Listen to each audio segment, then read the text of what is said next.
Inspektoriati i Mjedisit e cilëson në mjaft shqetësuese ndotjen mjedisore nga djegja e gomave që po përsëritet për të disatën herë në Shkodër, por deri më tani në fakt nuk ka të identifikuar asnjë përgjegjës.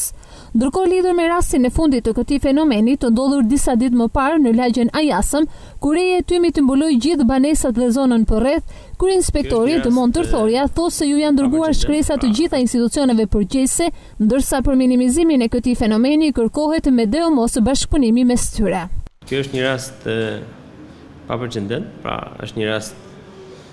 i papritur, në cilën në momentin e identifikimit të tyre inspektoriati është paraqitur me inspektorët e tyre, është marrë një procedurë verbal nga ana jonë, në të cilën ne do bashkëveprojmë me policinë dhe me bashkinë, pra i kemi vënë një njoftim për efekte mjekjeve të çështjes sa më tej për parandalimin e këtij fenomeni. Bile në këtë ditë, në këtë rast që po thoni me gjithë inspektoriatin tonë, ka qenë policia e shtetit, por ishte e pamundur sepse ndoshta kanë dëgjuar edhe zhurmët që kanë shkuar. Nuk kanë gjetur asnjë person. Ne kemi shkuar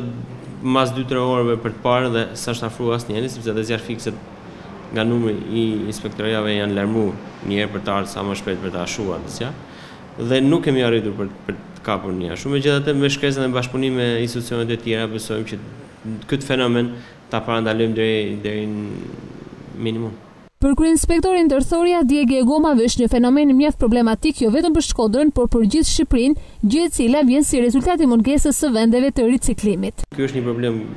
themelor në Shqipëri, jo vetëm në Shkodër, sepse mbetjet nga gomat apo gomat e përdorura në të cilën duhet të kthehen ose të çojnë për riciklim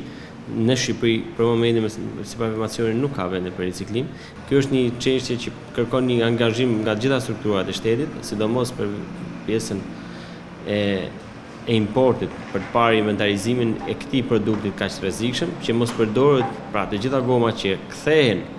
në pikat e ndrimit apo këtyre duhet të mlidhen dhe të çohen ose jashtë ose atje ku riciklohen apo rigjenerohen. Djegja e herpashershme e gomave apo materialeve të tjera, sidomos në zonat të banuara, është një shqetësim që nuk po gjen zgjidhje përfundimtare në qytetin e Shkodrës.